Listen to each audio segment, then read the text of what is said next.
அண்ணாமலைக்கு 25% வாக்குகள். வெளியான ஷாக் ரிப்போர்ட். கடும் பீதியில் விஜய். பாஜகவில் இருந்து விலகி அண்ணாமலை தொடங்கியுள்ள புதிய அமைப்பில் 24 மணி நேரத்தில் சுமார் 13 லட்சம் பேர் இணைந்தது ஒட்டுமொத்த இந்திய அரசியலையே அண்ணாமலையை நோக்கி திரும்பி பார்க்க வைத்துள்ளது. மேலும் பாஜகவில் இருந்து கொத்து கொத்தாக விலகி அண்ணாமலையின் புதிய அமைப்பில் பல மூத்த தலைவர்களும் தொண்டர்களும் ஒரு பக்கம் இணைந்து வந்தாலும் கூட திமுக அதிமுகவில் இருந்து துடிப்பான இளைஞர்கள் பலரும் அண்ணாமலையின் புதிய அமைப்புகள் தங்களை இணைத்து கொண்டு வருகிறார்கள். மேலும் சாமானிய மக்கள் அண்ணாமலை தொடங்கியுள்ள புதிய அமைப்பில் எப்படி இணைய வேண்டும் என்று வழிமுறை தேடி பலரிடம் சந்தேகங்களை கேட்டு தங்களை இணைத்து வருகிறார்கள். இப்படி தமிழகம் முழுவதும் அண்ணாமலையின் புதிய இயக்கத்திற்கு மக்கள் கொடுத்து வரும் ஆதரவு இனி வரும் காலங்களில் தமிழக அரசியல் விஜய் மற்றும் அண்ணாமலைக்கு இடையிலாகத்தான் இருக்கும் என்று கணிக்கப்படுகிறது.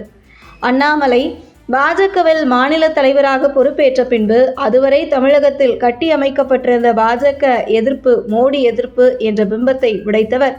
மேலும் பாஜக பிராமணர் கட்சி என்கிற ஒரு பிம்பத்தையும் உடைத்து இது தமிழர்களுக்கான கட்சி என்று மக்கள் மத்தியில் பதிய வைத்தது மட்டுமல்லாமல் கடந்த 2024 பாஜக தலைமையில் தனித்து கூட்டணி அமைத்து சுமார் 18% வாக்குகளை அந்த கூட்டணிக்கு பெற்றுத்தந்த பெரும் பங்கு அண்ணாமலைக்கு உண்டு.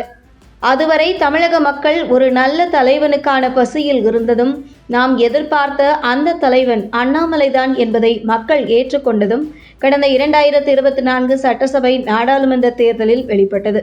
இப்படி இருக்கையில் பாஜக தலைவராக அண்ணாமலை மாற்றப்பட்டதும் மக்கள் பாஜகவிற்கு கொடுத்து வந்த ஆதரவை மெல்ல மெல்ல விலக்கி கொண்டு வேறு ஒரு மாற்று தலைவனை தேட ஆரம்பித்தார்கள். இப்படி ஒரு சூழலில் 2026 விஜய் தலைமையிலான தமிழக வெற்றி கழகம் போட்டியிட மக்கள் மாற்றத்திற்காக விஜய்க்கு வாக்களிக்க தொடங்கினார்கள். இந்த நிலையில் சமீபத்தில் நடந்த சட்டசபை தேர்தலுக்கு 5 நாட்களுக்கு முன்பு தங்கள் வீட்டில் மகன் சொன்னான், பேரன் சொன்னான் என்று விஜய்க்கு வாக்களித்தவர்களின் நடுத்தர வயதினர் எண்ணிக்கை 10% என கூறப்படுகிறது. அதேபோன்று தமிழகத்தில் 18 வயதிலிருந்து 30 வயது வரை சுமார் 1,20,00,000 பேர் உள்ளனர். அதில் சுமார் 60% பேர் விஜய்க்கு வாக்களித்திருப்பதாக புள்ளி விவரங்கள் தெரிகிறது.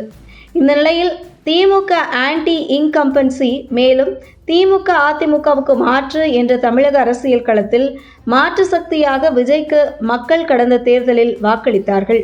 இப்படி ஒரு சூழலில் அண்ணாமலை புதிய அமைப்பு ஏற்படுத்தி விரைவில் அரசியல் களம் காண இருக்கும் நிலையில் 18 வயதிலிருந்து 30 வயதிற்கு உட்பட்டவர்களில் சுமார் 1,20,00,000 வாக்காளர்களில் 60% பேர் விஜய்க்கு வாக்களித்த நிலையில் அந்த 60%த்தில் சுமார் 25%ஐ அண்ணாமலை பிரிப்பார் என்கிறது புள்ளி விவரம். அது மட்டுமல்லாமல் பையன் சொன்னான், பேரன் சொன்னான் என்று நடுத்தர வயதினர்கள் ஆசைக்கு ஒருமுறை விஜய்க்கு வாக்களித்தார்கள்.